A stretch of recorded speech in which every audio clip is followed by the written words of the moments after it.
Shalom. Jadi hidupnya gimana? Bapak Ibu Saudara yang terkasih dalam Tuhan, kita bersyukur pagi hari ini Tuhan izinkan kita untuk datang menyembah, memuji, memuliakan Dia. Dia adalah Allah yang maha tinggi, Allah yang maha agung, ya. Dia layak ditinggikan, dimuliakan. Nah, dalam pembacaan kita pagi hari ini dari Daniel pasal 5, kita lihat ada seorang Raja Babel, ya, yang namanya Belshazzar. Dia terlalu menyombongkan diri, tidak menghargai Allah. Dia menggunakan perkakas-perkakas yang diperuntukkan untuk ibadah, untuk menyembah Allah. Mereka gunakan, mereka pakai, ini seperti mengolok-olok, ya, dan memperlakukan perkakas-perkakas itu ya, mangkok untuk dipakai minum mabuk-mabuk, ya. Jadi alat-alat yang semestinya untuk menyembah Allah digunakan untuk hal yang tidak berkenan kepada Allah. Ini sangat mendukakan hati Allah, dan karena kesombongan daripada raja ini, Tuhan menghukum dia dan menghancurkan kerajaan itu. Mari kita melihat kebenaran firman Tuhan ini. Kita mulai saja dari, nanti Bapak Ibu membaca seluruh pasal 5, ya, dan kita melihat di ayat berikut, ya, bagaimana terganggunya hati daripada raja ini karena dia melihat satu penglihatan, ya, dan dia menjadi pucat, ya. Pada saat dia keadaan mabuk, dan kemudian mencari siapa orang yang bisa memberitahukan persoalan itu, dan ditemukan bahwa Daniel lah yang dapat memberitahukannya. Maaf.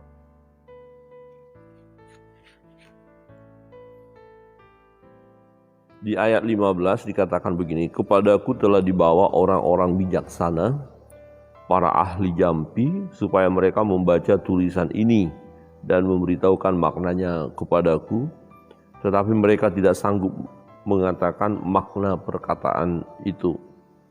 Tetapi telah kudengar tentang engkau, bahwa engkau dapat memberikan makna dan dapat menguraikan kekusutan.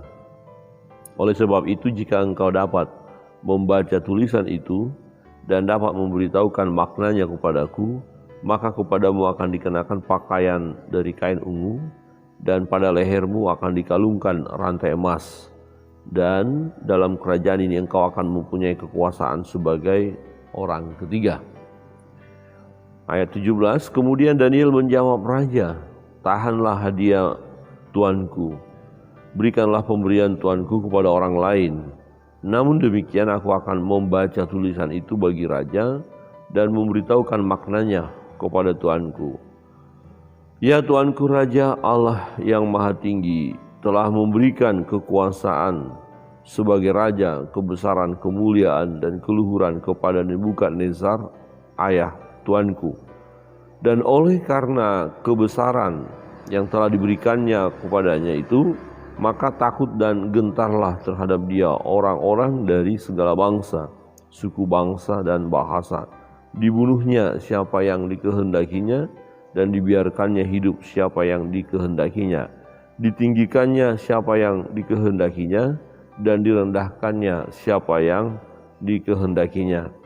Tetapi ketika ia menjadi tinggi hati dan keras kepala, sehingga berlaku terlalu angkuh, maka ia dijatuhkan dari tahta kerajaannya dan kemuliaannya diambil daripadanya.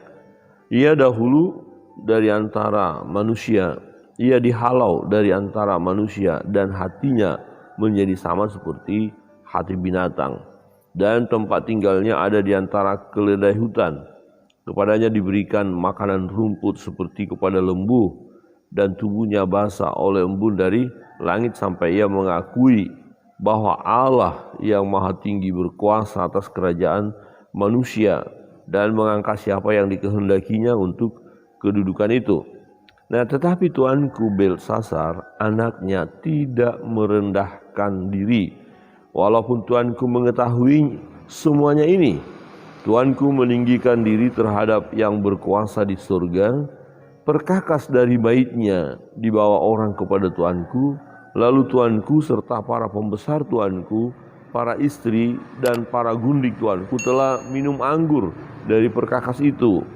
Tuanku telah memuji-muji dewa-dewa dari perkakas dan emas, dari tembaga, besi, kayu dan batu yang tidak dapat melihat atau mendengar atau mengetahui, dan tidak tuanku muliakan Allah yang menggenggam nafas tuanku dan menentukan segala jalan tuanku. Sebab itu ia menyuruh punggung tangan itu dan dituliskanlah tulisan ini. Maka inilah tulisan yang tertulis itu, Mene Mene Tekel Upharsin. Dan inilah maknanya perkataan itu, Mene, masa pemerintahan tuanku dihitung oleh Allah dan telah diakhiri. Tekel, tuanku ditimbang dengan neraca dan didapati terlalu ringan. Peres, kerajaan tuanku dipecah dan diberikan kepada orang Media dan Persia. Bapak Ibu Saudara yang terkasih dalam Tuhan, kita melihat bagian ini bahwa seseorang yang menyombongkan diri, ya, membanggakan Allahnya atau dewa-dewanya dan kemudian tidak memberikan penghormatan kepada Allah yang Maha Kuasa, maka Allah akan mendisiplinnya, menghukumnya. Nah, waktu Belsasar mengambil perkakas-perkakas ya yang dibawa dari Bait Allah, dari Yerusalem yang dibawa ke Babel, kemudian perkakas itu digunakan untuk mabuk-mabukan dan memuja dewa-dewa mereka. Apa yang terjadi? Ya, Tuhan mengutus ada telapak tangan, kemudian ada tulisan di dinding, tulisan Mene Mene Tekel Upharsin. Nah, ini membuat raja pucat ya, ketakutan. Ini apa ini ada apa ini penglihatan yang luar biasa ya. Nah, menarik adalah Daniel ketika dipanggil untuk memberitahukan, Daniel tidak butuh atau tidak mengutamakan pemberian atau hadiah itu. Ya, ini satu teladan yang perlu kita ikuti, bahwa kita tidak mau disuap ya, tidak mau gara-gara uang, gara-gara ada pemberian kemudian kita baru melakukan sesuatu. Tidak. Daniel berkata, ambil saja uangmu, tetapi aku tetap akan memberitahukan arti daripada persoalan atau kekusutan daripada raja. Nah, diingatkan bahwa dulu terjadi, yaitu ayah daripada Belsasar, yaitu Nebukadnezar, ketika menyombongkan diri, ya Tuhan disiplin dia, dijadikan dia seperti binatang, hatinya hati binatang, sehingga ya dia ada di luar di padang, kemudian makanannya pun rumput sampai 7 tahun, sampai dia akhirnya mengakui Tuhan adalah yang maha tinggi. Nah, pun demikian dengan Belsasar. Daniel katakan, kamu kok tidak bisa ya, kok tidak mengikuti peristiwa itu untuk membuat kamu akhirnya takut akan Tuhan. Kenapa kamu justru ikut dengan kesombongan orang tuamu, kira-kira begitu ya.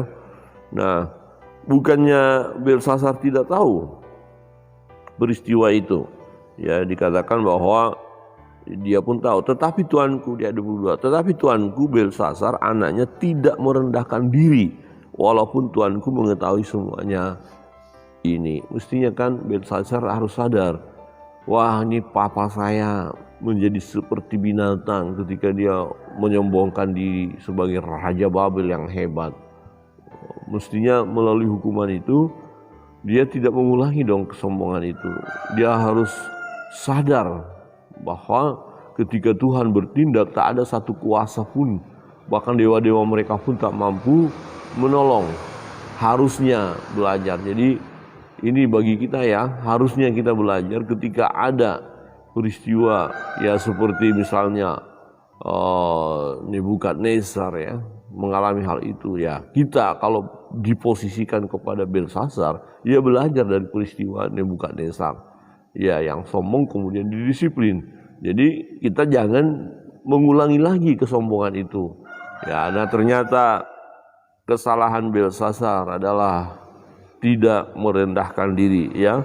Tetapi tuanku Belsasar, anaknya, tidak merendahkan diri, walaupun tuanku mengetahui semuanya ini, ya.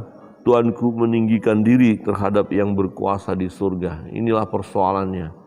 Ya, memang raja-raja, pemimpin, orang hebat, orang yang punya kelebihan itu kita waspada, ya, bisa berujung kepada kesombongan, ya, menyombongkan diri. Wah, aku hebat gitu ya, aku luar biasa, sehingga tidak memandang bahwa itu semua karena Tuhan, dan garis akhirnya adalah Tuhan hukum. Nah, di dalam tulisan itu, ya, Mene Tekel Huparsin kemudian diberitahukan bahwa ya masa waktu memimpin Raja Belsasar akan berakhir dan ditimbang ringan, artinya kelakuan daripada Belsasar itu sangat tidak baik di hadapan Tuhan. Tidak ada sesuatu yang baik di hadapan Tuhan sehingga Tuhan harus memperpanjang jabatan Belsasar atau membuat kerajaannya terus berjaya. Ya, akhirnya Tuhan melihat ini ditimbang dan ringan dan waktunya untuk diberikan hukuman, dan alat di tangan Tuhan untuk menghukum Babel adalah media Persia, Huparsin dikatakan di sana. Jadi orang Parsia, media Parsia datang kemudian menyerang mereka nanti, dan akhirnya kerajaan itu hancur. Bapak Ibu Saudara yang terkasih dalam Tuhan,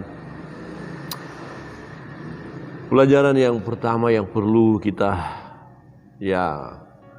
terima dari kebenaran firman ini berkaitan dengan kesombongan, ya.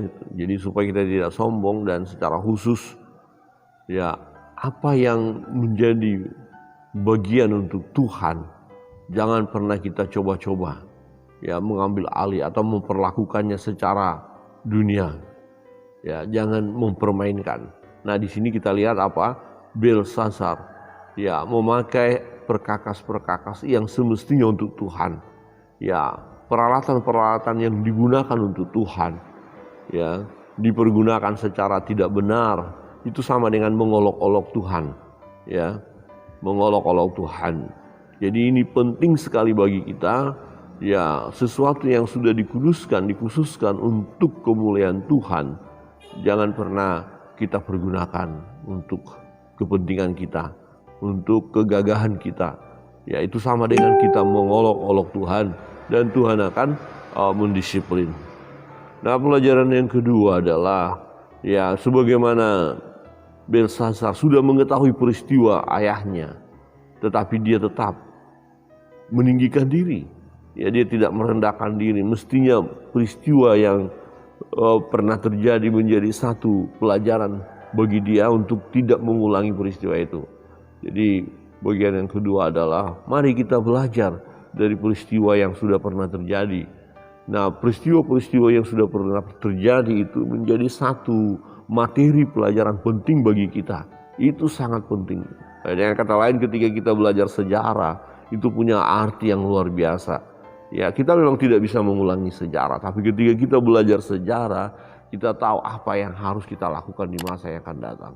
Nah, semestinya Belsasar tidak melakukan peristiwa menyombongkan diri ini, tetapi karena dia tidak belajar dari masa lampau atau peristiwa sebelumnya, dia menganggap remeh peristiwa itu.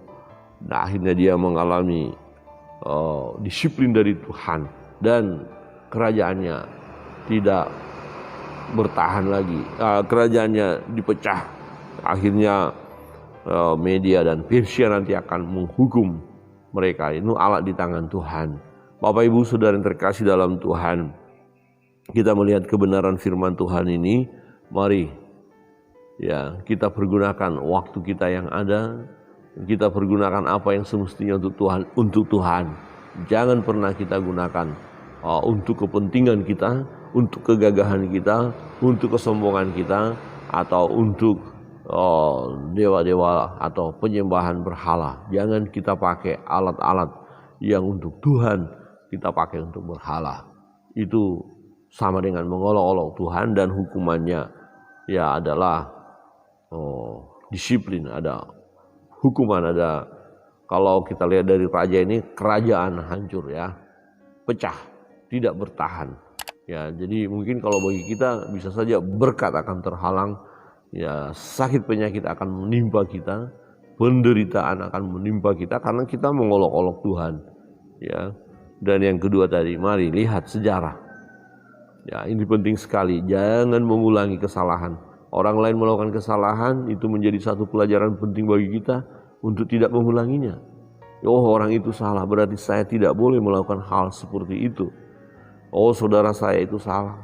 Orang tua kami, nenek kami, opah oma kami, leluhur kami pernah melakukan hal yang salah. Kami tidak mau mengikuti lagi. Kami hanya mau memuliakan Tuhan. Nah, ketika kita memuliakan Tuhan, meninggikan Tuhan, karena memang hanya Dia yang layak ditinggikan, hanya Tuhan yang layak ditinggikan. Nah, ketika kita memuliakan Tuhan, meninggikan Tuhan, maka kita berkenan di hadapan Tuhan, berkat Tuhan mengalir atas hidup kita, sukacita surgawi ada dalam hidup kita, dan percayalah ada damai sejahtera dalam hidup kita. Bukan berarti tidak ada tantangan, bukan berarti tidak ada persoalan. Ada, tetapi ketika kita memuliakan Tuhan, Tuhan berkuasa atas hidup kita, ya Tuhan pun akan campur tangan dalam hidup kita. Ya, Dia akan menghadapkan wajahnya kepada kita dan memberkati kita. Kiranya Tuhan Yesus